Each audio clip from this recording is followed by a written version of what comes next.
हाँ जी। तो last lecture में मैंने आपको एनोमेरिक कार्बन वगैरह बता दिया था, ठीक है जी।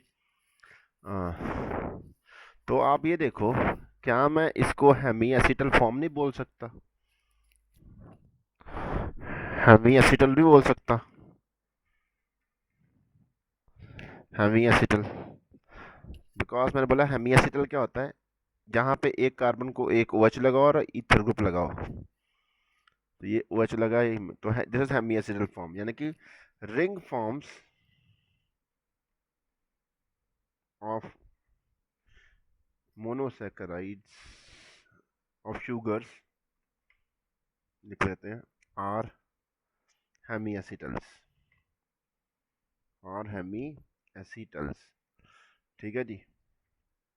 ओके, तो आगे बात करेंगे, फिर चलते हैं आगे।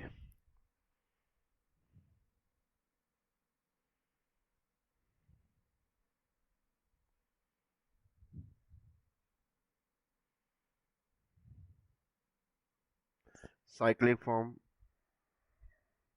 ये देखो, ये बात मैंने तुमको बोली थी, ज़्यादातर आपके aldoses exist exclusively as their hemiacetals, very little open form is present, ये आपने याद करना है, ठीक है जी। बात क्लियर हो गई, ये आप नोट कर सकते हो। अब दो तरह की रिंग बन सकती थी, अगर 6 मेंबर रिंग बनेगी तो पायरानॉस फॉर्म बोलेंगे, और 5 मेंबर रिंग बोली तो फ्यूरानॉस, क्योंकि 5 मेंबर आपको पता है फ्यूरैन जो होती है, फ्यूरैन आपने पढ़ी होगी, एरोमेटिक कंपाउंड फ्यूरैन, ठीक है जी। तो वो क्या होता है, 5 मेंबर होती है, इसलिए 5 मेंबर रिंग बनी तो फ्यूरानॉस फॉर्म, और आपकी अगर 6 मेंबर रिंग बनी तो 6 मेंबर रिंग जो होती है पायरान होती है, तो पायरानॉस फॉर्म, ठीक है जी। ठीक, अब पायरानॉस फॉर्म, ओके।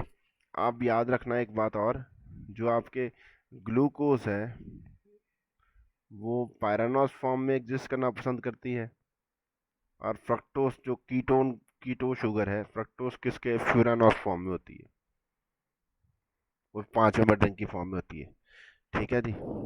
कीटोसिस जनरली, जो कीटोन शुगर होगा ना, जिनमें कीटोन ग्रुप होगा, वो फ्यूरानॉस फॉर्म में रहना पसंद करेंगे, एल्डोसिस जनरली पायरानॉस फॉर्म में रहते हैं, यानी कि 6 मेंबर बना के रहेंगे। ये एनोमेरिक कार्बन मैंने बता दिया हुआ है, ठीक है, इसके बारे में आपको ज़्यादा डिटेल, बहुत ज़्यादा पढ़ने की ज़रूरत नहीं है, ठीक है जी। ये इतना अपने को पढ़ने की ज़रूरत नहीं है, अगर आपको किसी को ज़्यादा ही बीच में जाना होगा, you can take a dive, you can take a dive, but आपको ज़रूरत नहीं है। ये लिखना एक बार पढ़ना होगा तो पढ़ लेना, ठीक है जी। अब देखो, नेक्स्ट थिंग जो मैं आपसे बात करना हूँ वो ये, अब जब आप साइक्लिक फॉर्म बना देते हैं ना सैकराइड की, तो उसको हैवॉर्थ फार्मूला देते हैं, क्या बोलते हैं, हैवॉर्थ फार्मूला, ठीक है जी। अब अगर आपने, जो आपकी क्या बोलते हैं, राइबोस भी 5 मेंबर में होती है, पाँच जो पेंटोसिस है वो 5 मेंबर रिंग बना के रहती है, ठीक है, वो भी आप याद रख सकते हैं, मैंने ग्लूकोज के बारे में जल्दी बोल दिया था, जल्दी जल्दी में, तो आप राइबोस भी क्या होती है, 5 मेंबर रिंग बना के रहती है। तो आपको ये, अब आपको कैसे पता चलेगा OH कहाँ लिखना है, कहाँ नहीं लिखना है, राइट नीचे लिखना है, कैसे लिखना है, तो अब आपको मैं बता देता हूँ, यहाँ पे आ जाओ, लेट्स सी ओवर हेयर, आपको जनरलाइज करके बता देता हूँ। अब देखो, ये हमने इतना कर लिया था,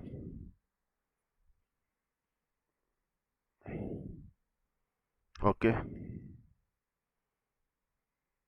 सी, लेट मी टेल यू, चलो, 6 मेंबर रिंग बनानी है,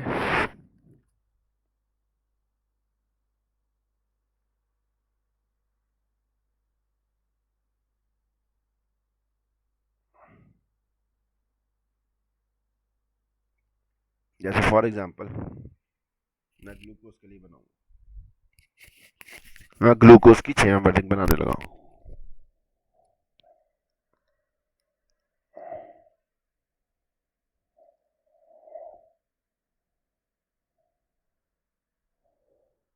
यहाँ पे ऑक्सीजन लिख दूंगा, ठीक है, सर नहीं यहाँ पे दिखा देता हूँ,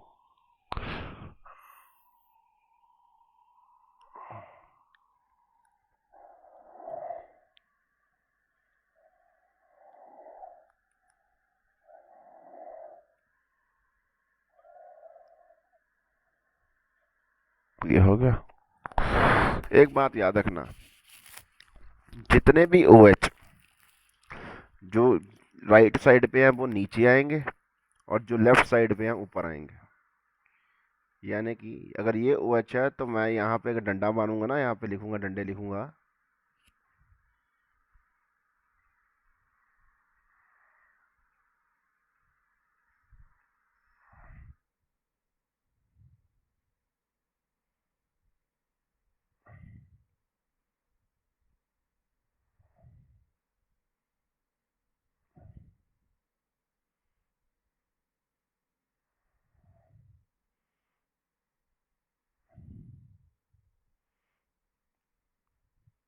और देखो जो राइट साइड पे ओ एच आ रहे हैं वो कहाँ पे आ रहे हैं, नीचे की तरफ। ग्लूकोज में देखो, ये आपको पता है बॉन्ड किस में बना था, ये रिंग किस में बनाई थी ने, पांचवे और फर्स्ट का, पांचवें कार्बन का ओ एच अटैक करवाया था मैंने एल्डिहाइड ग्रुप पे। यानी कि ओ, ये वाला ओ किसका है, पांचवें कार्बन पे एक एच लगा हुआ है, तो एच मैंने नीचे एडजस्ट कर दिया,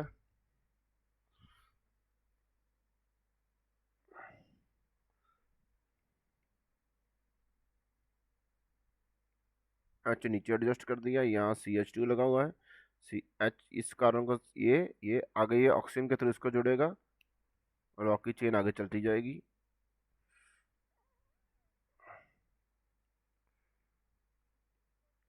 टू ओ एच, ये लिख दिया। अब देखो, अभी मैं यहाँ पे एनोमेरिक कार्बन वाले ओ एच की बात नहीं करूंगा। और ये देखो, ये थर्ड कार्बन, ये तुम्हारा फर्स्ट, सेकंड, थर्ड, ठीक है।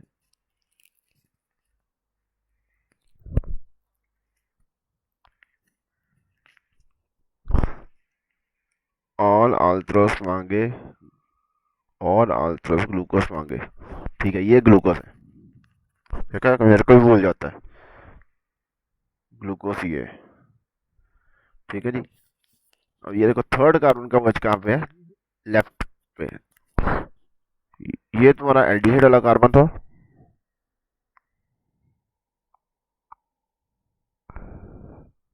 ये सेकंड कार्बन, थर्ड कार्बन जो लेफ्ट पे है वो ऊपर आएगा,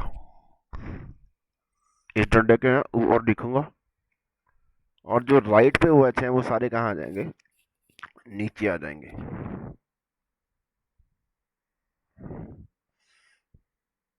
जो राइट पे वो है वो सारे नीचे की तरफ जो मेरे को दिख रहे हैं।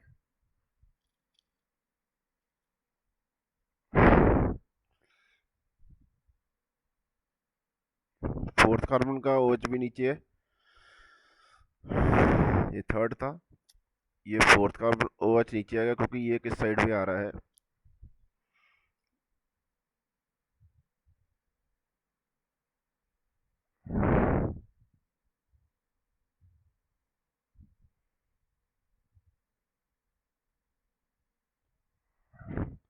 क्योंकि ये देखो जो OH, सॉरी मैंने ग्लूकोज का स्ट्रक्चर बनाया ना, जो OH राइट पे हैं वो कहाँ पे आएंगे, ये तुम्हारा फर्स्ट कार्बन, वो नीचे आएंगे। जो OH राइट पे हैं वो नीचे, जो लेफ्ट पे हैं वो ऊपर। एक मॉलिक्यूल की बात कर रहा हूँ, इसकी मेरे को ज़रूरत नहीं है, बाकियों की फॉर्म बनाने की ज़रूरत नहीं है, इसको सबको डिलीट कर देते हैं। किसी का भी आपने रिंग फॉर्म बनाना हो तो आपने ये बात याद रखनी है,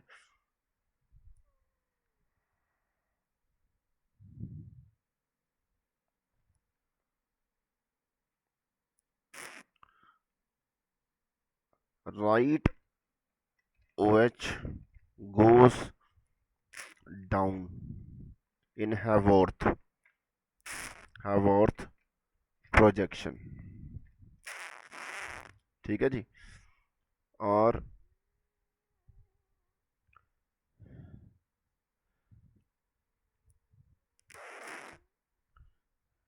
लेफ्ट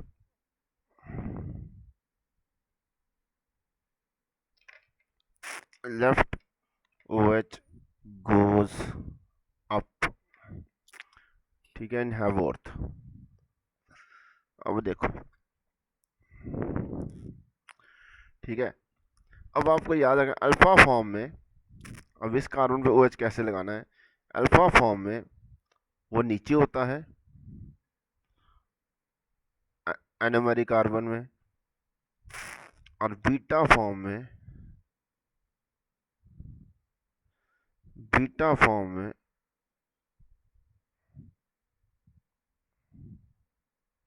ऊपर होता है। बाकी सभी जगह H लगा दो।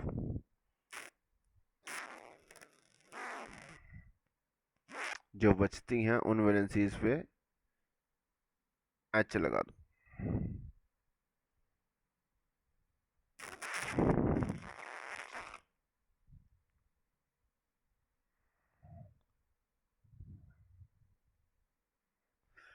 ठीक है जी।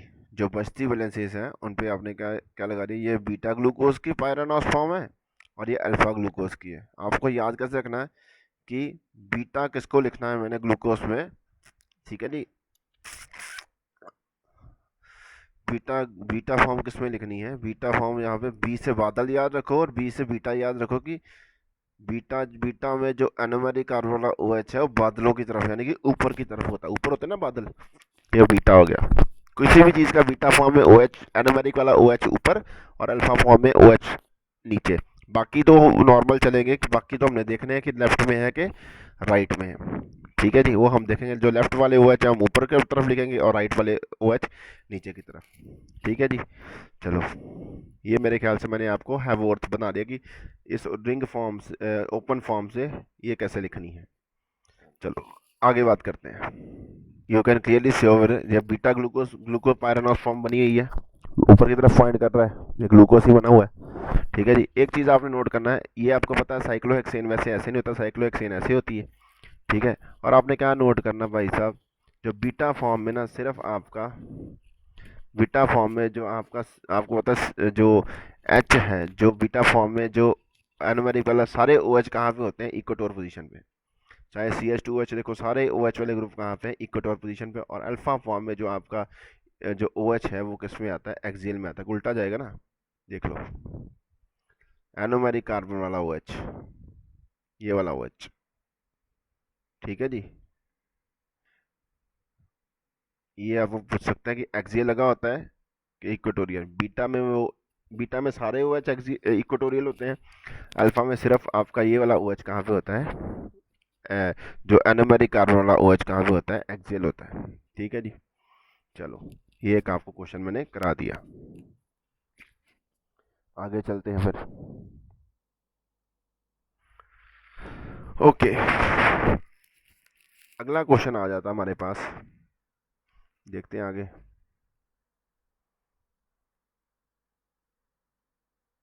ग्लूकोज के बारे में हम बात कर रहे हैं डिटेल में काफ़ी, ठीक है जी। ग्लूकोज क्या है, ठीक है। प्रेपरेशन में तो अभी बाद में जाएंगे, वो तो स्ट्रक्चर ही कर लें पहले वो अच्छी तरह से, ठीक है। इसीलिए तो बोलते हैं NCERT करके जाना है ना, NCERT बेस्ड पेपर आता है, इसका मतलब नहीं एग्जैक्टली NCERT में से आता है, ठीक है जी। चलो आगे बात करते हैं फिर।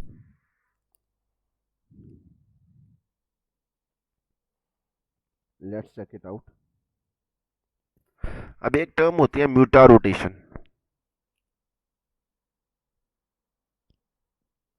One term is there mutarotation. What is mutarotation now? क्या होती है म्यूटा रोटेशन, कहता नहीं। अभी देखो, आपने पढ़ा है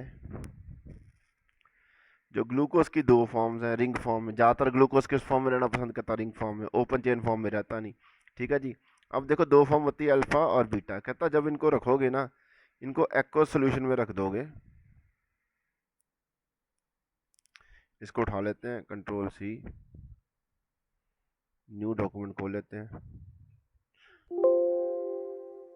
ये इधर रख लो,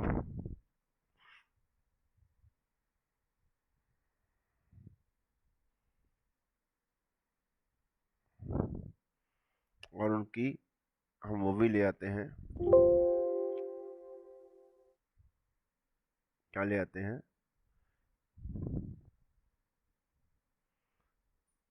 ये भी ले आते हैं,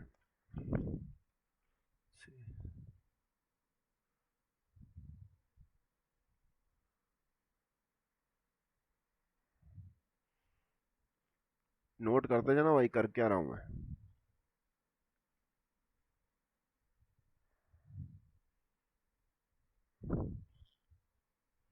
देखो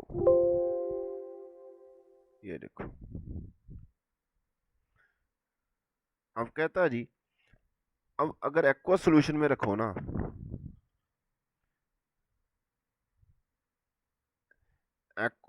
आप कहता जी,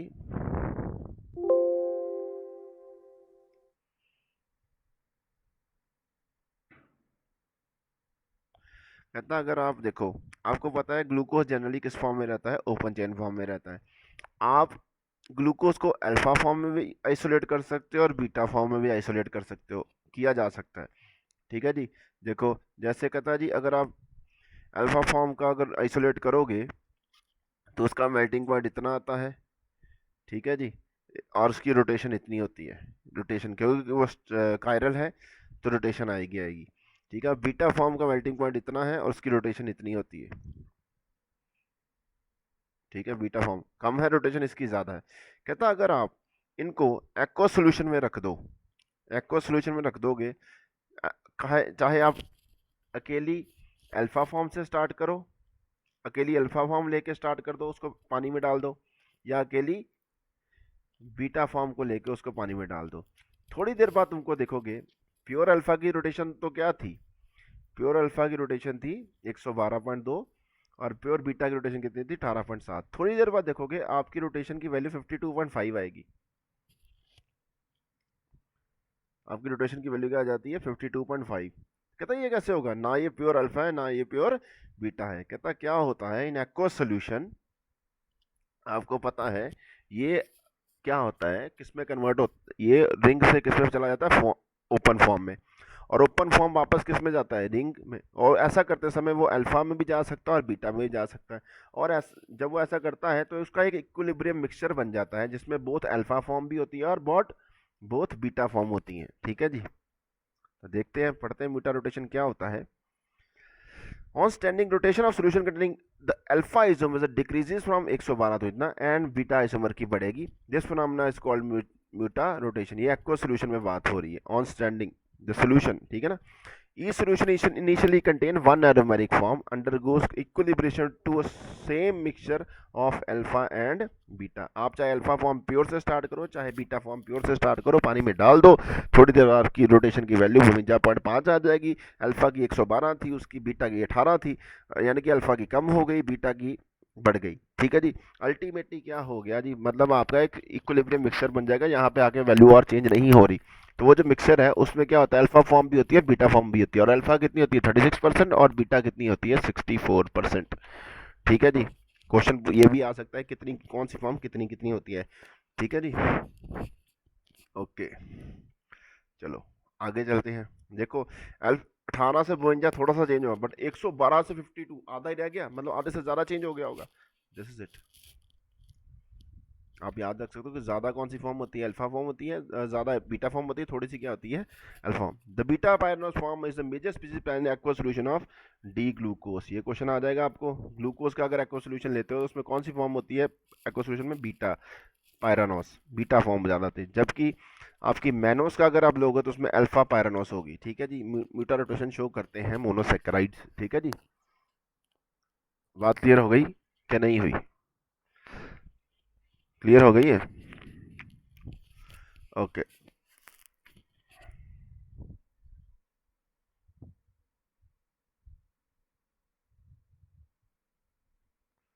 तो ये बात अपने को करने की यहाँ पे ज़रूरत नहीं है। ठीक है जी, वो जो मैंने एक्सप्लेन कर दिया इंग्लिश में यही बहुत है। अब कीटोस के अंदर आ जाए, आपकी कीटोन जो आपने याद करनी है, कीटोन्स जो आपने याद करनी है वो राइबोस। अब देखो राइबोस याद करी थी, जाइलोस याद करी थी, फ्रक्टोस याद करी थी। ठीक है जी, फ्रक्टोस में सिर्फ क्या होता है, एल्डिहाइड ग्रुप या कीटोन ग्रुप होता है, बाकी थर्ड कार्बन का उसका ये स्ट्रक्चर है उसका फ्रक्टोस का। ठीक है, थर्ड कार्बन का ग्लूकोज में भी इधर होता है, बस एल्डिहाइड कौन सा ग्रुप आ जाता है, ये आता है। और अब आपका जो ये first second third fourth fifth carbon फिर से अटैक करेगा जब यहाँ पे CH2OH दो जगह पे लग जाता है। ठीक है जी, फ्रक्टोज के अंदर जो ये फ्रक्टोज ज़्यादातर किस में रहना पसंद करता है, फ्यूरानोस में। अब आपको कैसे पता चलेगा कि गिवन शुगर कीटोज है या कीटोन ग्रुप है, उसमें क्या एल्डिहाइड। देखो जितने भी कीटोसिस होंगे ना उनके नाम में ना, अगर आप एल्डिहाइड पढ़े थे राइबोस,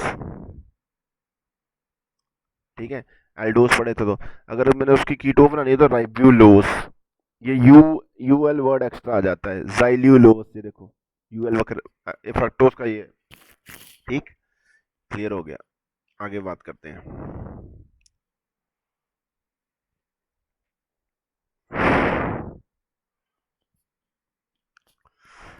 ठीक है, डीऑक्सी शुगर मतलब आपके यहाँ यानी कि ओ एच की जगह सिंपल एच लग जाए, जैसे ये डीऑक्सी राइबोस का मतलब क्या था, डीऑक्सी राइबोस का मतलब क्या था कि डीऑक्सी एक होता है डीएनए का आरएनए, और याद रखना डीऑक्सी राइबोस और राइबोस में फर्क क्या है कि यहाँ पे देखो ये डीऑक्सी राइबोस बना हुआ है, इस जगह पे सेकंड कार्बन पे जो आपका O H miss, O H की जगह का एच आ गया है, और राइबोस में देख लो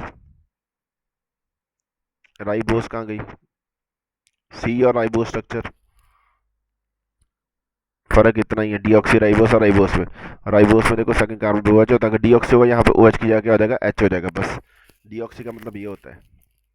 ठीक है जी। शुगर, अमाइनो शुगर का मतलब क्या होता है जी, OH की जगह अमीन ग्रुप लगा होगा, एन एसिटाइल ग्लूकोसामीन, मतलब क्या है जी, आपकी जो सेकंड मतलब जो सेकंड कार्बन था वहाँ पे OH की जगह एस एन एसिटाइल ग्रुप लगा होता है। ये आपकी जो इंसेक्ट वगैरह होती है उनके जो ऊपर वाला कवरिंग होती है इंसेक्ट्स की, वो आर्थ्रोपोड में वो एन एसिटाइल ग्लूकोसामीन से बनी होती है। ऐसे आपका डाउनसामीन है, तो ये इस अनदर आपका एक वो है ग्लूकोसामीन। तो ये आपको याद करने की इतनी ज़रूरत नहीं है।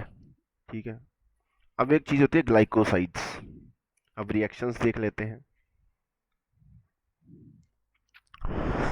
ठीक है, रिएक्शंस देखने से पहले प्रिपरेशन देख लेते हैं, ग्लूकोज अपने पास बनता कैसे है। Let's check them out. देखो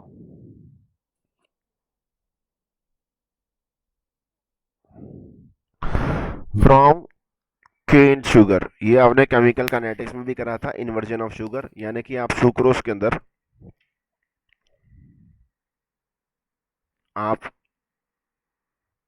सुक्रोज के अंदर एसिड डाल दो, हाइड्रोलाइज कर दो, आपका ग्लूकोज और फ्रक्टोज बन जाता है। This is inversion of sugar. एक तो ये मेथड हो गया बनाने का। स्टार्च जो है बहुत सारे ग्लूकोज से मिलकर बनी होती है, तो इसको ये पॉलीसेकेराइड है, जब ये टूटेगी सबसे स्मॉलेस्ट पार्ट क्या बन जाएगा, ग्लूकोज। ठीक है जी, इसको भी स्टार्च को हाइड्रोलाइज कर दो तो आपके पास क्या बनता है, ग्लूकोज, अल्टीमेटली ग्लूकोज बनेगा।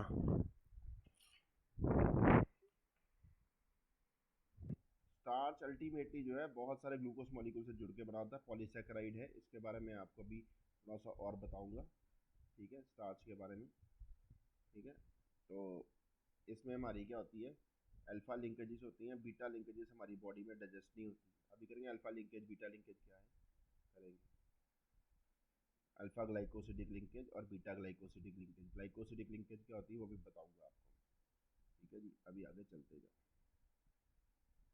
अल्फा ग्लाइकोसिडिक लिंकेज और beta glycosidic linkage.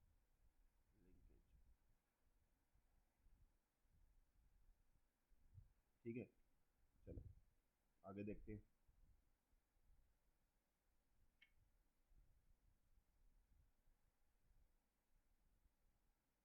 Structure of glucose ये मैंने आपके साथ डिस्कस कर लिया है पूरी तरह से, जितने भी फॉर्म्स हैं उसकी, ओपन फॉर्म, रिंग फॉर्म। ठीक है जी, ये देखो यहाँ से क्या पता चलेगा क्वेश्चन कैसे होगा, इसलिए वो इंपॉर्टेंट बन जाते हैं, नोट्स इंपॉर्टेंट बन जाते हैं। ठीक है, ये थोड़ी सी बात है। डेक्सट्रोस है मतलब ये पॉजिटिव साइन है, मतलब ये डेक्स्ट्रो रोटेटरी है, इसको डेक्स्ट्रोस इसलिए मतलब कि ऑप्टिकल रोटेशन इसकी राइट पे आती है, प्लस साइन में रोटेशन है इसकी। ठीक है जी, क्लियर। मॉलिकुलर फार्मूला ये है, कहता जी सबसे पहले तो एक इंपॉर्टेंट बातें करते जाते हैं। देखो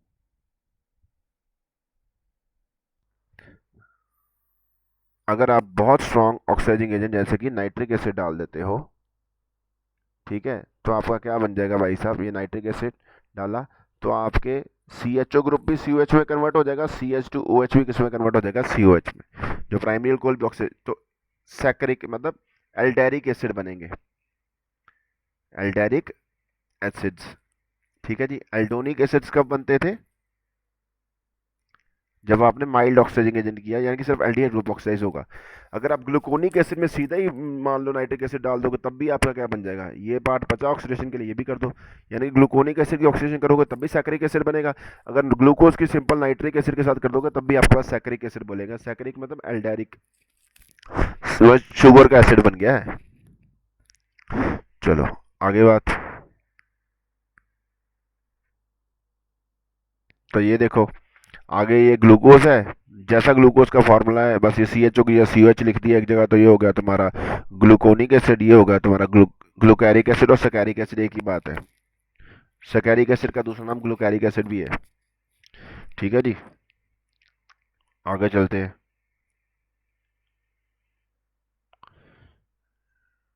ये डीएल कॉन्फ़िगरेशन ये मैं सारी बात कर चुका हूँ पहले से ही, इसके बारे में अब मेरे को बात करने की जरूरत नहीं है। ओके, साइक्लिक स्ट्रक्चर ये ऑलरेडी डिस्कस्ड। आएगी आते देखो, ये लो, ये लो आयरन ऑस। फ्रक्टोज किस फॉर्म में रहता है? फ्यूरानॉस में। तो बस उसका पांचवा कार्बन सीओ पे अटैक कर देगा, और क्या। उसमें भी अल्फा फॉर्म और बीटा फॉर्म, अल्फा बीटा आपस में क्या आएंगी? एनोमेरिक। ठीक है जी। अल्फा फॉर्म में OH नीचे की तरफ होता है, एनोमेरिक कार्बन वाला OH नीचे की तरफ होता है, और बीटा फॉर्म में OH ऊपर होता है। बस बात खत्म हो जाएगी। ठीक है। और अगर ध्यान से देखो, जब ये OH यहाँ पे अटैक करेगा, एक CH2 आपका, एक CH2OH आपका ये बचा हुआ है, और एक CH2OH ये बचा। रिएक्शन तो इस OH और CO के बीच में होना ना, तो साइकिल ये CH2OH। ठीक है जी। तो यानी कि दो CH2, एक आपका CH2OH आ जाएगा फर्स्ट जो रिंग के फर्स्ट कार्बन पे, और एक आपका फर्स्ट कार्बन वाला, और एक CH2OH जो आपका सिक्स कार्बन वाला। ठीक है जी। ये देखो, ये first carbon, second, third, fourth, fifth and sixth. अब ये तो आपको पता ही है, जो OH राइट पे है वो नीचे लिख, जो OH राइट पे है वो नीचे लिखने हैं, जो OH लेफ्ट पे है वो ऊपर। ये सेकंड, ये थर्ड कार्बन वाला OH ऊपर की तरफ आ गया, ये फर्स्ट कार्बन CH2OH तो ये है। ठीक है। अभी एनोमेरिक वाला अगर OH नीचे आ गया तो तुम्हारा बीटा अल्फा फॉर्म है, अगर OH ऊपर आ गया तो बीटा फॉर्म है। तो ये OH तो ये तो यहाँ पे लेफ्ट में है तो ऊपर चला गया, जो राइट में था वो नीचे लिख दिया। बाकी CH2OH तो ऐसे ही ऊपर ही लिखना है हमेशा इक्वेटोरियल पोजीशन पे, क्योंकि बल्कि है। आगे चलते हैं।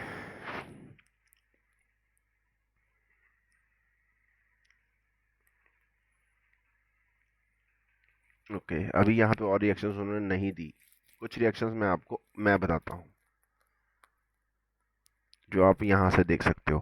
कहता है जी, अब जब आप ग्लूकोज की रिएक्शन लगाते हो मिथेनॉल के साथ एसिडिक मीडियम में, आपको पता है, आपको क्या पता है,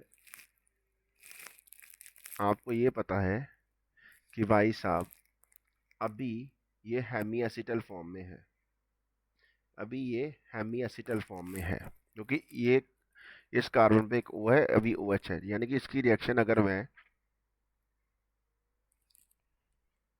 मिथेनॉल के साथ अल्कोहल के साथ लगा दूं इन प्रेजेंस ऑफ एसिड, तो मेरे पास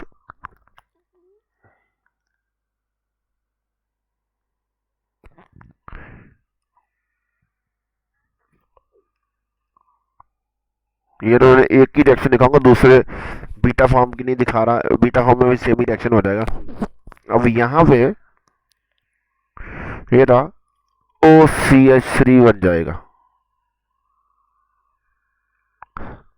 कहता है यहाँ पे आपने नोट करना है क्या, कि रिएक्शन सिर्फ इस वाले एनोमेरिक OH पे होता है और कहीं पे OH पे नहीं होता, क्योंकि यहाँ पे एसिटल बन जाएगा आपका। ठीक है। और ये आपको मैंने वहाँ पे एल्डिहाइड कीटोन में बताया भी था कि ऐसा क्वेश्चन आता है। देखो, सिर्फ ये वाला OH ही OCH3 के साथ रिप्लेस हुआ, बाकी नहीं हुआ। इसका रीज़न क्या है कि जब आप इसका यहाँ पे प्रोटोनेशन करोगे, यहाँ से ये जो OH होगा, ये वाला OH, ये OH जब यहाँ से निकल जाएगा प्रोटोनेशन के बाद, तो ये जो कार्बोकेटायन बना है यहाँ पे,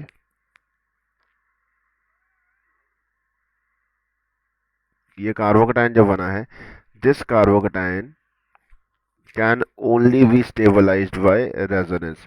बाकी और जगह पे कार्बोकेटाइन बना होगा तो वो रेजोनेंस के थ्रू स्टेबलाइज नहीं होगा।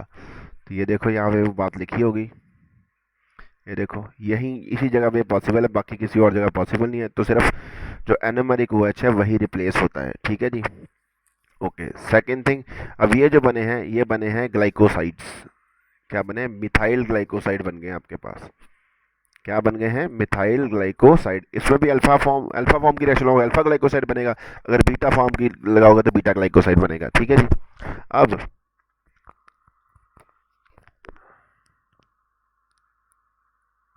चाहे आप क्या बोलते हैं, अब यहाँ पे एक बात बोल सकते हैं प्योरली, अगर आप देखो यहाँ पे अल्फा ग्लाइकोसाइड भी बनेगा और बीटा ग्लाइकोसाइड भी बनेगा। थोड़ी सी मैं मिस्टेक कर गया, वो क्यों? क्योंकि मेरे को दिख नहीं रहा कि मैं यहाँ पे कार्बोकेटाइन बनाऊंगा और कार्बोकेटाइन प्लेनर होता है, वहाँ पे बोथ साइड से अटैक हो सकता है। कहता है अल्फा फॉर्म से शुरू करो चाहे बीटा फॉर्म से शुरू करो, जो ग्लाइकोसाइड बनेंगे बोथ अल्फा, उसमें बोथ अल्फा भी होगा और बीटा फॉर्म भी होगी। देखो देखो, all the reaction from D glucose via carbocation reversible. ये सारे आपको पता है एसिटल की फॉर्मेशन रिवर्सिबल होती है। The overall reaction thermodynamic control and give the same mixture of glycoside irrespective of which stereoisomeric pyranose. Irrespective आपने alpha से शुरू किया या बीटा से शुरू किया, आपका from D glucose we start with, not does it matter we start with pyranose form और फ्यूरानोस फॉर्म। आपको हमेशा जो डी ग्लूको पायरानोसाइड ही बनेंगे। आप चाहे फ्यूरानोस फॉर्म भी लेके चल पड़ो तभी आप पायरानोस फॉर्म भी बनेंगे, और आपके अल्फा ग्लाइकोसाइड और बीटा ग्लाइकोसाइड दोनों ही बनेंगे। मिथाइल ग्लाइकोसाइड, मिथाइल बोलना जरूरी है, alpha methyl glycoside and beta methyl glycoside दोनों बनेंगे। अब यहाँ पे एक बड़ी अच्छी प्रॉपर्टी और आती है हमारे पास सामने, कि जो आपके ये क्या बोलते हैं अब एसिटल्स एज कम्पेयर टू हेमी एसिटल्स ज़्यादा स्टेबल होते हैं। एसिटल्स आर कन्फॉर्मेशनली मोस्ट, ग्लाइकोसाइड जो अब बने थे अभी जो आपके मिथाइल ग्लाइकोस, तो ये म्यूटारोटेशन शो नहीं करते, ठीक है जी। देखो, converting the anomeric hydroxyl group to ether function prevent the reversion of open chain form in neutral और basic media in aqueous acid.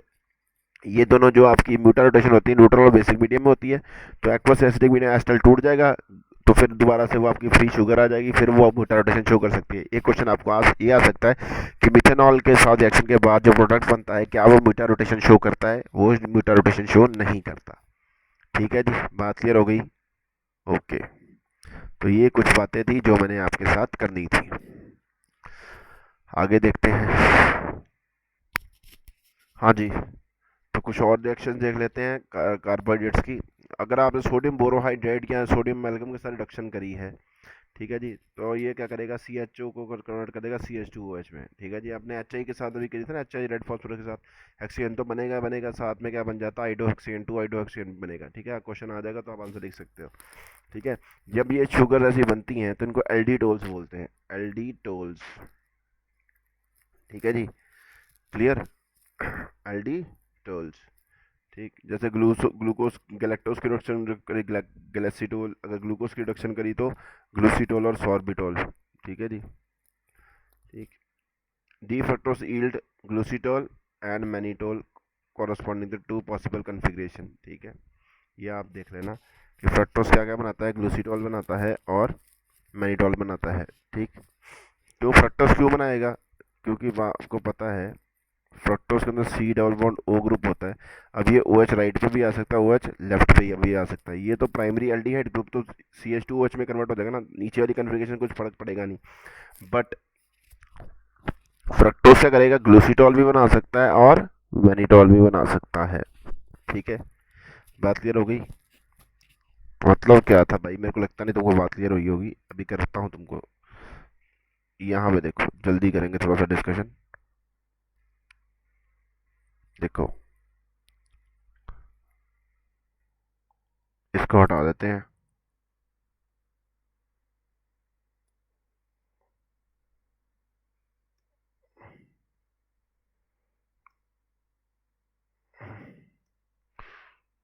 देखो,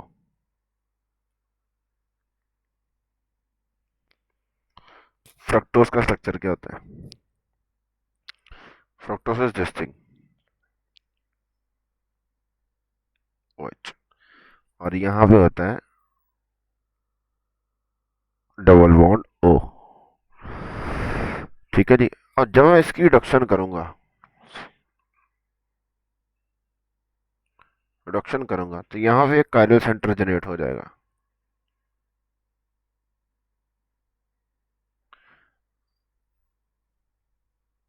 और यहाँ ये दो पॉसिबिलिटीज थी, क्योंकि sp2 कार्बन है ना, यहाँ से ये तो बनेगा, साथ में ये भी बनेगा कि OH में इधर भी लिख सकता था और H इधर लिख सकता था। अगर ये ऐसे लिखा है तो ये ग्लूसीटॉल है या सॉर्बिटॉल है। ये फॉर्म लिखी है तो सॉर्बिटॉल है, अदरवाइज ये क्या मैनिटॉल है। ठीक है जी, बात क्लियर हो गई। ये है, this is mannitol, this is sorbitol. इसलिए यहाँ पे दो आंसर होने देख लो। ये देखो, ये OH अगर ये सॉर्बिटॉल का स्ट्रक्चर है,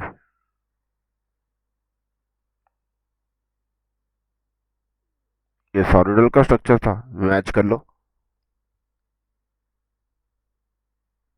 CH2OH, ये सॉर्बिटॉल, और इसका ये मैनिटॉल में इधर होता है बस। ये यानी कि सॉर्बिटॉल भी बनेगा और मैनिटॉल, फ्रक्टोज की रिडक्शन से सॉर्बिटॉल और मैनिटॉल दोनों बनते हैं। चलो आगे। कहता और इंपॉर्टेंट बात, जब आप रिडक्शन करोगे सोडियम बोरोहाइड्रेट के साथ चॉइस करनी हो, लिथियम एल्यूमिनियम हाइड्रेट के साथ चॉइस करनी हो, तो आप बोलोगे भाई साहब सोडियम बोरोहाइड्रेट चूज करोगे, क्योंकि लिथियम एल्यूमिनियम हाइड्रेट नहीं करोगे, क्योंकि ग्लूकोज को अगर शुगर को डिजोल्व करना है तो पानी वगैरह में डिजोल्व करोगे। ठीक है जी, ऑर्गेनिक सॉल्ट में डिजोल्व भी होगी, और सोडियम बोरोहाइड्रेट पानी के साथ इतना रिएक्टिव नहीं, मतलब आग नहीं लगती है उसको, लिथियम एल्यूमिनियम हाइड्रेट को आग लग जाती है। चाहे आप कैटालिटिक हाइड्रोजनेशन करो, चाहे आप सोडियम बोरोहाइड्रेट चाहे आप कैटालिटिक हाइड्रोजनेशन करो, चाहे आप सोडियम बोरोहाइड्रेट के साथ रिडक्शन करो। ठीक है जी, आंसर आपका एल्डिटोल्स ही होने वाला है। ये आपने एक बात नोट कर लेनी है यहाँ से। ठीक है, ये नोट करो। और ये ग्लूसीटॉल का दूसरा नाम सॉर्बिटोल है। ठीक है जी, अब आगे बात करते हैं रिएक्शन। कहता जी एक होती है जी ये लोवरी डी ब्रायन अल्बर्टा ट्रांसफॉर्मेशन। ठीक है जी, एल्केनस्टाइन ट्रांसफॉर्मेशन, इसको इसमें इनोलाइजेशन भी होती है, टोटमराइजेशन भी होती है, आइसोमराइजेशन भी होती है, तीनों स्टेप होते हैं। होता क्या है, कहता जी आपने ये पढ़ा हुआ है, वो टेस्ट पढ़ा हुआ है, कौन सा, Tollen reagent test, Benedict test, Fehling solution test, जो कि अब कहता जी जो एल्डिहाइड होंगे वो कौन कौन शो करते हैं। जो टॉलरेंस रिएजेंट टेस्ट है वो शो करते थे एल्डिहाइड शो करते हैं। किसको, Tollens reagent test, Benedict test और फैलिंग टेस्ट। ठीक है जी, कहता है शो करते थे। तो क्या करते हैं, इनको वो रिड्यूस कर देते थे, खुद वो ऑक्सीडाइज हो जाता था एल्डिहाइड और इनको रिड्यूस कर देते थे। ठीक है, ये दोनों तो चलो, ये तो एरोमेटिक भी नहीं शो करते। ठीक है, ये टेस्ट तो एरोमेटिक एल्डिहाइड भी नहीं शो करते। ठीक है, क्योंकि और भी माइल्ड ऑक्सीडाइजिंग एजेंट है। तो कहता अब क्या चक्कर पड़ता है अपने को, इसके अलावा ये देखा गया है कि ऐसे कीटोन्स जिनके अल्फा पे OH लगा हो, अल्फा हाइड्रोक्सी कीटोन, वो भी ये टेस्ट शो कर देते हैं। क्यों, क्योंकि अल्टीमेटली देखो वो वाला कीटोन किस में क्या करता है, कीटोन टोटमराइज होके बेसिक मीडियम में, क्योंकि बेसिक मीडियम होता है ना, बेसिक मीडियम में जिनके अल्फा पे OH लगा हो, वो कीटोन अल्टीमेटली टोटमराइज होके किस में कन्वर्ट हो जाता है, इट कन्वर्ट्स इनटू एल्डिहाइड। किस में कन्वर्ट हो जाता है, एल्डिहाइड में। Ketone undergoes enolisation, isomerisation and tautomerisation. Aldehyde ketone आपस में क्या होते हैं, आइसोमर्स होते हैं ना, तो वो क्या होता है, टॉटमराइजेशन भी होती है इसमें, इनोलाइजेशन भी होती है, और क्या होती है, अल्टीमेटली आइसोमराइजेशन भी हो जाती है। और कीटोन जिन ऐसे कीटोन जिनके अल्फा पे हाइड्रोक्सी हो, अल्फा ऐसा कीटोन जिसके अल्फा पे हाइड्रोक्सी हो, वो अल्टीमेटली किस में कन्वर्ट हो जाता है, एल्डिहाइड में। तो फिर वो क्या करते हैं, जो रिएक्शन जो कि टॉलरेंट रिएजेंट वगैरह टेस्ट के साथ, Benedict test, Fehling solution test, वो ऐसे कीटोन देना शुरू कर देते हैं। ठीक है जी, तो ये इसकी बेसिक मीडियम में उसकी ये चीज़ हो जाती है, transformation. Ketone gets transformed into aldehyde, ketone gets transformed into aldehyde, ketone into aldehyde. ठीक है। तो अब एल्डिहाइड ग्रुप में कन्वर्ट होने की वजह से वो टॉलरेंट टीआर टेस्ट, टॉलरेंट रिएजेंट टेस्ट देता है, बैंडिक रिएजेंट टेस्ट देता है, फेलिंग सोल्यूशन टेस्ट देता है। ठीक है जी। अब आपको पता है वैसे ही आपके जो शुगर्स हैं वो पॉलीहाइड्रोक्सी एल्डिहाइड्स और पॉलीहाइड्रोक्सी कीटोन्स हैं। ठीक है। तो कहते हैं जी, कहते हैं आपके एल्डिहाइड ग्रुप वाले जो मोनोसैकेराइड्स हैं, मोनोसैकेराइड कोई भी हो, मोनोसैकेराइड कोई भी हो, दे आर ऑल रिड्यूसिंग, मतलब वो सब इन जो रिएजेंट को रिड्यूस कर देंगे, टॉलरेंट रिएजेंट को रिड्यूस कर देंगे, बैंडिक को रिड्यूस कर देंगे, फैलिंग को रिड्यूस कर देंगे। ठीक है। ये सब इनको रिड्यूस कर देंगे और खुद ऑक्सीडाइज हो जाएंगे। कीटोन क्यों करेंगे? Because they are polyhydroxy, they get isomerise into, मतलब ट्रांसफॉर्म इनटू एल्डिहाइड्स। ठीक है। तो अभी एक चीज आपको मैं बताता हूँ, तकरीबन जो आपके सिलेबस में डाइसैकेराइड है वो भी सारे रिड्यूसिंग है, सिवाय सुक्रोज को छोड़ के। सुक्रोज को छोड़ के अगर आपकी शुगर को रिड्यूसिंग होना है, मतलब उनको इन रिएजेंट के साथ रिएक्शन शो करनी है, चलो अगर आपकी शुगर को रिड्यूसिंग होना है, in order to be, for sugar to be reducing, there must be OH at anomeric carbon।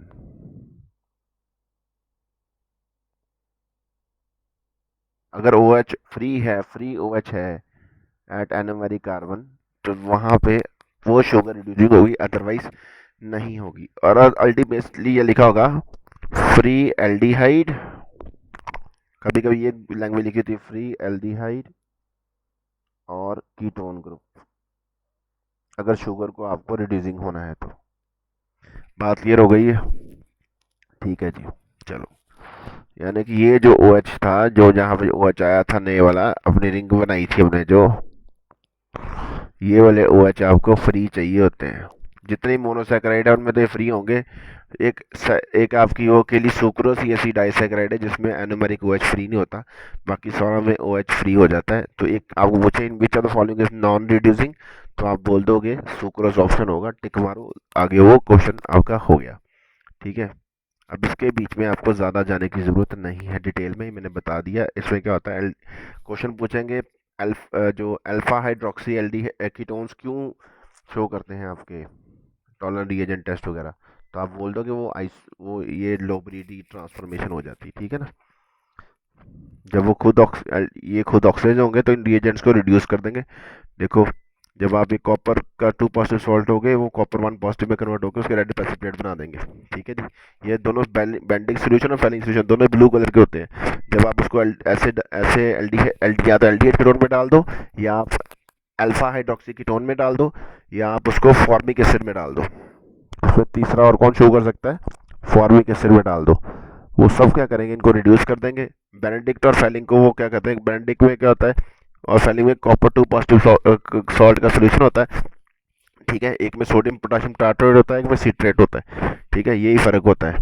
तो अब क्या होगा, ये कॉपर यहाँ पे +2 वैलेंसी है, यहाँ उसको वो +1 वैलेंसी में इसको रिड्यूस कर दें, खुद ये CHO को उसमें ऑक्सीडाइज हो जाएगा, ऑक्सीडाइज हो जाएगा। ठीक है जी। तो अब ये देखो, ये कॉपर इसके रेड प्रेसिपिटेट आ जाएंगे। अगर ब्लू कलर के सोल्यूशन में आपने जो गिवन सोल्यूशन डाला है, शुगर डाली है, तो अगर आपको चेक करना वो रिड्यूसिंग है कि नहीं है, सुक्रोज है कि नहीं है, अगर तो वैसे रेड प्रेसिपिटेट नीचे आ जाए बैंडिक फैलिंग के साथ, वो सुक्रोज नहीं है। अगर अगर आ जाए, अगर नहीं आए तो सुक्रोज हो सकती है। ठीक है जी। ये एक टेस्ट है for reducing and non reducing sugar. ठीक है। टॉलरेंट रिएजेंट के साथ, टॉलरेंट रिएजेंट क्या करता है, सिल्वर मिरर डिपॉजिट हो जाता है। ठीक है। टॉलरेंट रिएजेंट क्या होता है, ammoniacal silver nitrate, ammoniacal silver nitrate वो होता है। ठीक है। चलो,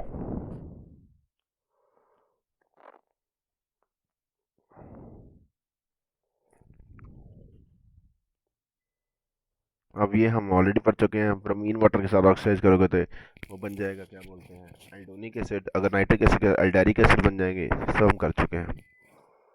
ठीक है। अब एक और आपके पास रिएजेंट है, परायोडिक एसिड। परायोडिक acid HiO4, परायोडेट। ठीक है। ये क्या करता है, ऐसे कार्बन कार्बन के बॉन्ड को क्लीव कर देता है जिनके विसिनल ग्लाइकोल्स, मतलब एडजेसेंट कार्बन पे 2 OH लगे हो तो उनके बीच में बॉन्ड में तोड़ देता है HiO4। ये एस्टर बनाएगा पहले, फिर इन बॉन्ड को क्लीव कर देगा। ठीक है जी, ये आपने याद रखना है। ठीक है, इसको यहाँ से तोड़ दोगे आप। अब देखो ओके, तो ये अब देखो, लेट्स मूव अहेड। देखते हैं अब आपको आंसर कैसे ढूंढना है इस चीज़ का। आपको HiO4 के साथ कोई भी ऑर्गेनिक कंपाउंड की क्लीवेज आ जाएगी, तो आपने उसका आंसर कैसे ढूंढना है। देखो, अगर तो एक कार्बन के ऊपर 2H और OH लगे, पहले तो विसिनल होना चाहिए, लगातार और फिर ही टूटेगा। ठीक है, नोट कर लो, विसिनल ग्लाइकोल है, हाँ जी है, एडिशन पे 2H लगे, यहाँ पे रिएक्शन हो सकता है, इन कार्बन कार्बन बॉन्ड को तोड़ सकता है। अगर यहाँ पे 2H है तो आपने एल्डिहाइड आंसर लिखना है। ठीक है, एल्डिहाइड बना। ठीक है, अगर उस कार्बन पे एक ही H है तो वहाँ पे आपका आंसर एसिड बन जाएगा। ठीक है जी, यानी कि वो CHOH ग्रुप को किस में कन्वर्ट कर देता है, इसमें, यहाँ पे एसिड, एक ऑक्सीजन ठोक दो वहाँ पे। ठीक है, और जहाँ पे क्या है भाई साहब, ये ग्रुप है CH2OH ग्रुप है, तो उसको यहाँ से H उखाड़ के उसको एल्डिहाइड में कन्वर्ट कर देता है। ये आप लिख लो, ये ज़रूरी नहीं, अगर यहाँ पे एक R होता तो यहाँ पे तब भी एल्डिहाइड ही बनना था। ठीक है, आगे यहाँ से टूटना नहीं था इसने, तो यहाँ से ये C नहीं, सॉरी, तब वहाँ पे एसिड बन जाना था। क्या बन जाना था, एसिड, RCOH, ये वाली लग जानी थी स्कीम। यहाँ पे R लिख लो, एसिड बन जाना था। अगर एक H हुआ तो एसिड ग्रुप बनेगा, अगर 2H हुए तो एल्डिहाइड ग्रुप बनेगा। अगर एक H हुआ तो एसिड ग्रुप, अगर 2H हुए तो एल्डिहाइड ग्रुप। सॉरी, आगे चलते हैं। देखो, अगर मान लो किसी कार्बन पे एक भी H ना हो, आगे आता होगा, देखो ये अगर पहले से एल्डिहाइड तो वो एसिड में ही जाएगा। ये क्या है, विसिनल डाइओल है ना, यहाँ टूट गया, यहाँ टूट गया। ठीक, अब ये एल्डिहाइड बन गया। अब देखो, ये किसमें एल्डिहाइड में, ये ग्रुप किसमें एल्डिहाइड में, ये ग्रुप किसमें कार्बन डाइऑक्साइड में। CO ग्रुप को किसमें कन्वर्ट करता है, कार्बन डाइऑक्साइड में। ये बात आपने याद रखनी है। ठीक है, और आपने क्या याद रखना है, अगला पॉइंट देखो, अगर यहाँ पे डालो, यहाँ पे नो रिएक्शन, यहाँ पे कोई रिएक्शन नहीं, क्यों, क्योंकि ये OH तो है पर एडजस्टेंट नहीं है, साथ वाले कार्बन पर एडजस्टेंट, या तो एल्डिहाइड के साथ वाले कार्बन पे OH हो, या कीटोन के साथ वाले कार्बन पे OH हो, या क्या हो, एडजस्टेंट OH हो। ठीक है जी, ये भी नहीं करेगा, क्योंकि ये OH है बट यहाँ पे OCH3 है, ये भी no reaction. Is it okay, चलो। So once you have learn the structures, तो आप क्वेश्चन पूछेंगे, अच्छा ये ओवर की सर इसके साथ आप ऑक्सीडेशन करी तो आपके आंसर क्या क्या होंगे, what will be the products. आपको अगर वो ग्लूकोज का या जो मैंने मोनोसैकेराइड्स आपको कराएंगे, अगर आप उनका स्ट्रक्चर ही नहीं आता होगा तो आप नहीं कर पाओगे क्वेश्चन का आंसर। ये फ्रक्टोज का, फ्रक्टोज के साथ क्या बन जाएगा, फ्रक्टोज के लिए CH2OH ऊपर, फिर बाद में यहाँ पे C डबल बॉन्ड O होगा, फिर यहाँ पे OH H, यानी कि OH H, और आपका 1 2 3 4 5 फ्रक्टोज का स्ट्रक्चर अगर आपको मैंने बनाना हो तो देखते हैं। फ्रक्टोज के साथ आंसर का HiO4 के साथ ऑक्सीडेशन करोगे तो क्या आएगा, फ्रक्टोज के साथ आंसर क्या आने वाला था, ये देखो, क्लीवेज कहाँ कहाँ से करोगे, यहाँ से करोगे, यहाँ से करोगे, यहाँ से करोगे, यहाँ से करोगे और यहाँ से करोगे। ये ग्रुप किस में कन्वर्ट होता है आपको पता है, ये तीन ग्रुप जो हो जाएंगे एसिड में कन्वर्ट, 3 मॉलिक्यूल्स ऑफ आपके फॉर्मिक एसिड, इसका बनेगा फॉर्मेल्डिहाइड, इसका बनेगा फॉर्मेल्डिहाइड, और एक मॉलिक्यूल कार्बन डाइऑक्साइड का। ठीक है जी, आप बता सकते हो। ठीक है, तो ये भी आप क्वेश्चन पूछा जाएगा कि फ्रक्टोज की ऑक्सीडेशन करते हैं HiO4 के साथ क्या क्या आंसर बनता है। क्लीवेज मैंने दिखा दी, और आपको पता है कि ये CO कन्वर्ट होता है, CO में से क्या बनेगा, CO मिल के CO2, और ये आपका किसमें कन्वर्ट हो जाएगा, this will convert into formaldehyde,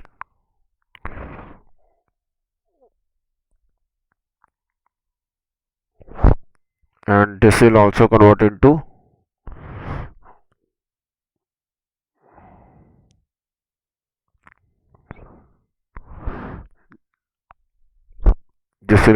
formaldehyde, and this group converts into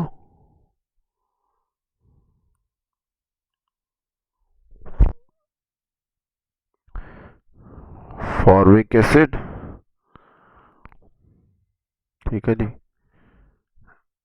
control C.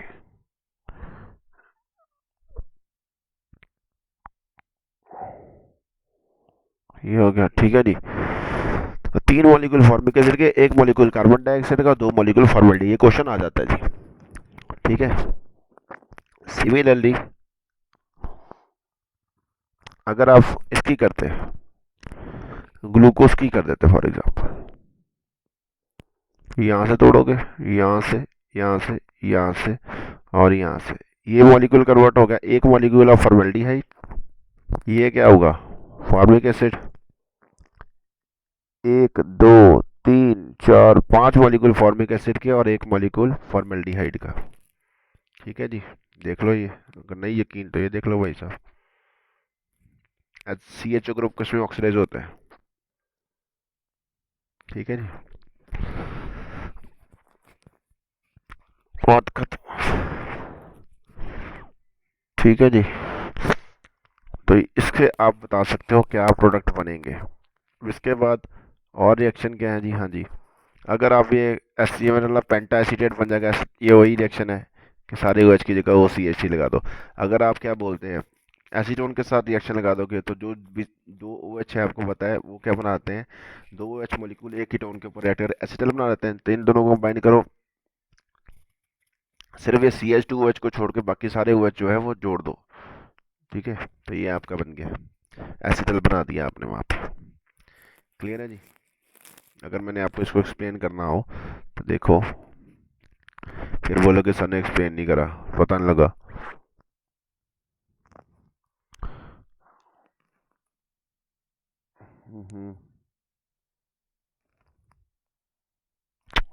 New ही चल भर गई हुई कॉपी, देखो।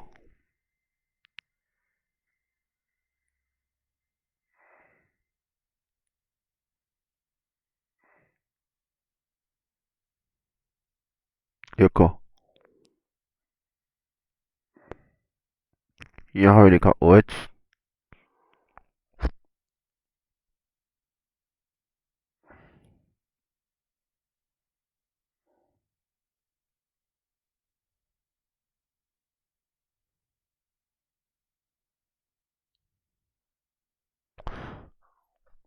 इस OH को छोड़ देना है। और आपको पता है अगर है,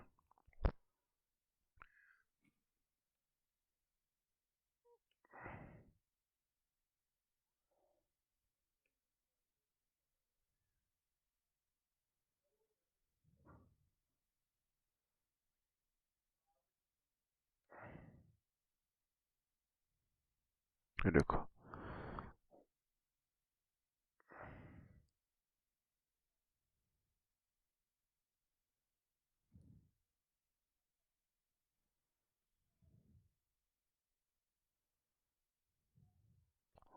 ठीक है,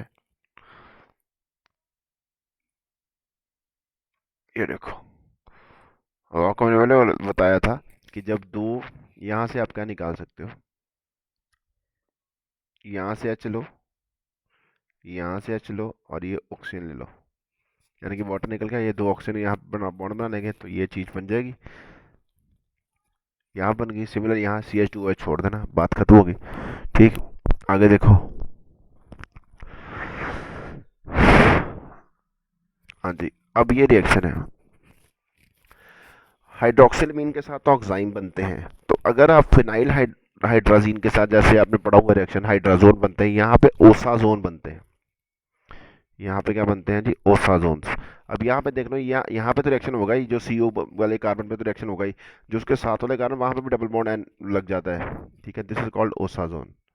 कितने मॉलिक्यूल लगते हैं हाइड्रोजन के, 3 मॉलिक्यूल, 3 मोल लग जाते हैं एक एक के साथ, are consume and second friend. क्योंकि यहाँ पे क्या होता है आपका, पहले ये रिएक्शन हुआ, फिर ऐसे इनोलाइजेशन हो गई, टॉटमराइज करने के बाद आपका ये यहाँ पे कीटोन ग्रुप बन गया, ये OH अल्टीमेटली कीटोन में कन्वर्ट हो जाता है और ये रिएक्शन हो जाता है। ये सारा काम कौन करता है, 3 मॉलिक्यूल आपके यहाँ पे फिनाइल हाइड्राजीन के लग जाते हैं, दो यहाँ पे क्वेश्चन आपको दिख तो रहे हैं मॉलिक्यूल के अंदर कि दो वो लग गए हैं, ठीक है। आपने क्या करना है, सी डबल बॉन्ड ओ वाले साथ वाले कार्बन पर भी जो सेकेंडरी कार्बन है वहाँ पे double bond N H hydrogen, वो हाइड्रोजन बना देना, दिस कॉल्ड ओसाजोन। ठीक है जी, क्लियर। चलो आगे बात करते हैं। क्लियर।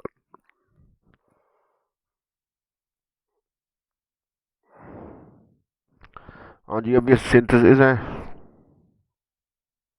फॉर्मेशन ऑफ ईथर्स, वही है। ईथर कैसे बनेगा,